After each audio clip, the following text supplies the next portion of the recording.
This is a tall case movement that I've been working on the last few weeks.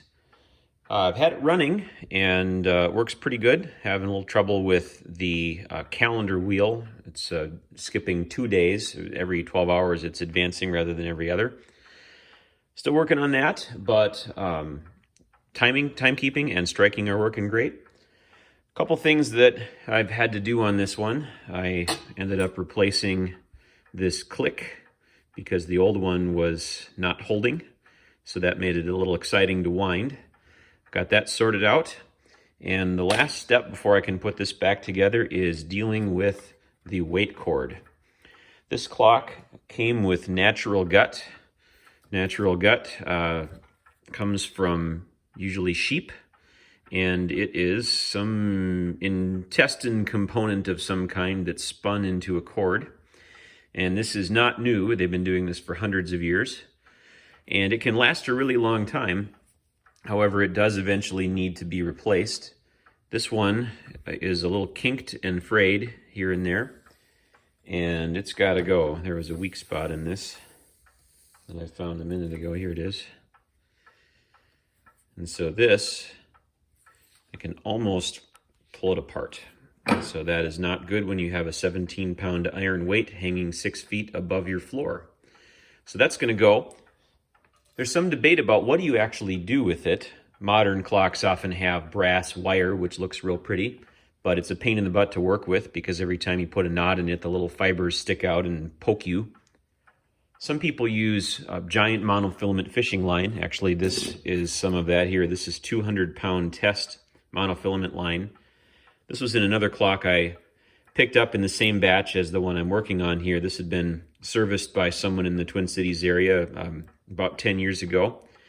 And I'm not a huge fan of this. This is a little high-tech. I think it's kind of ugly. It's certainly functional. One thing that can occasionally happen with monofilament line is if there are nicks, sometimes that can become a weak spot, and with repeated use, the cord can actually snap. So after getting some counsel from other folks, I decided to try natural gut. This is brand new. I got it from a tennis racket supplier. You can see it's printed with words on here, so hopefully nobody will complain about that. And if you compare it to the old gut looks almost like string. New gut looks almost like the plastic monofilament, but it's not. It is, you can kind of see the fibers in there. So on top is the monofilament, in middle is the old gut, and the bottom is the new natural gut. You can kind of see the weaving in there. And this is period correct for the clock. And this is a nice clock, so I thought I would go ahead and string this with gut. Anything that's got maybe 75 pounds of breaking strength is probably fine. There's all manner of nylon cord that people can use too, but this clock is worth the good stuff, so I'm going to put this on. Here is the drum stripped of the old gut. There is a hole in the back end there that connects with the smaller hole here, which is where the cord winds around the drum. On the other end of the cord, I got a couple knots. They don't need to be real big because that hole isn't very large. That is the clearance hole. So we're going to just thread through, find a hole on the outside here, a little hook on this so I can get there easier. Cut away from the camera to take the gear off.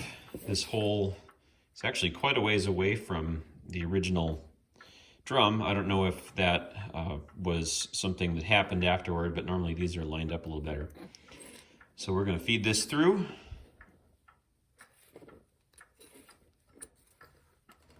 I think the gut has varnish on it, so that's what protects it. And I was looking at the packaging, and they suggest 60-pound tension on the tennis racket, so holding up a 15-pound weight isn't going to be a big deal. I'm going to jam the knot in the hole so that it's totally inside. And we will put our winding sprocket back on, line up our click. These have a keyed washer that has a little pin that locks in here. So we'll slide that on, push her down, line it up.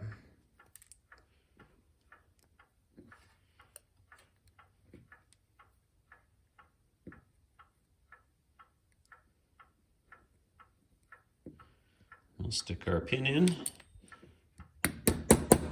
we'll bump, and then we can wrap it up.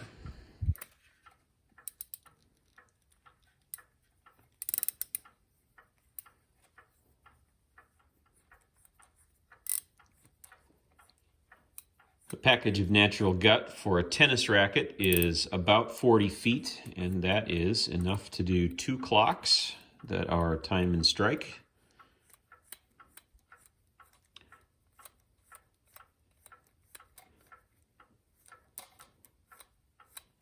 Wind this around the drum here.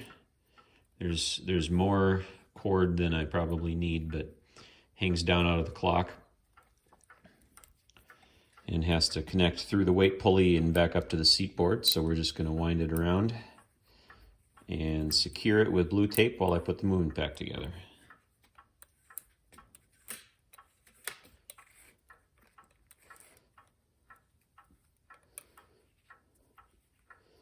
And there's our finished end.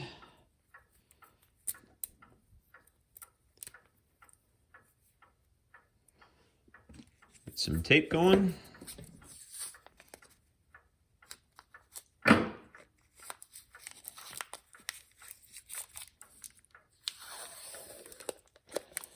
I've tried rubber bands.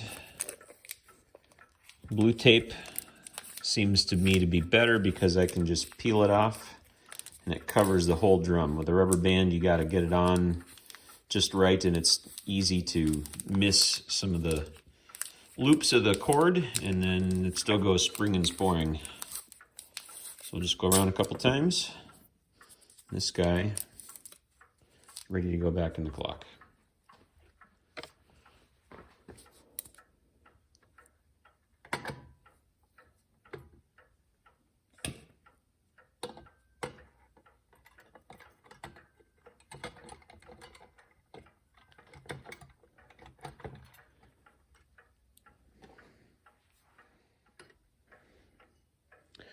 Was lazy and I left all the levers on the top plate. We'll see if I can get this back together without disassembling. Zoom out a little bit.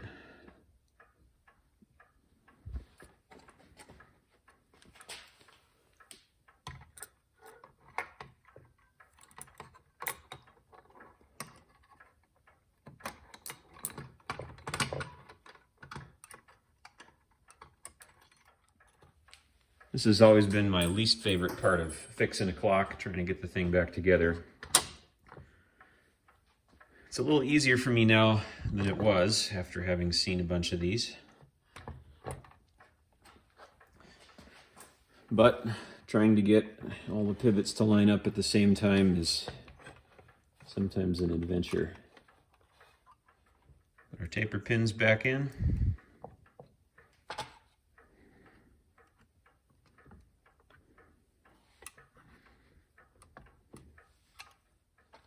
Movements like these tend to have a verge that goes in after the plates are assembled. That way you can test running operation of the clock.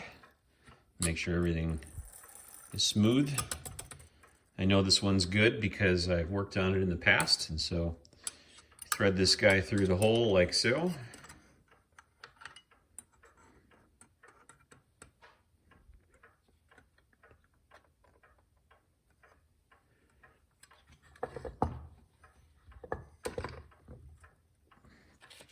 We have our bracket.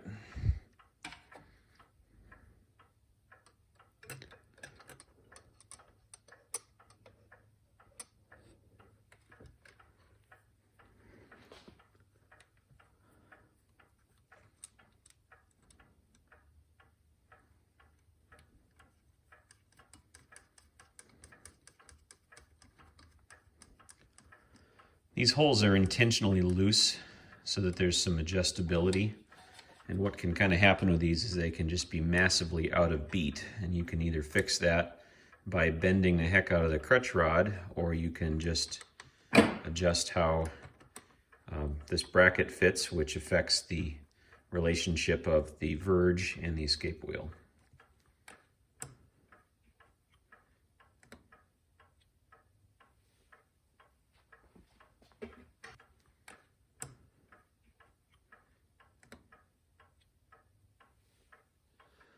All right, another little relubrication, and we'll get her back in the clock.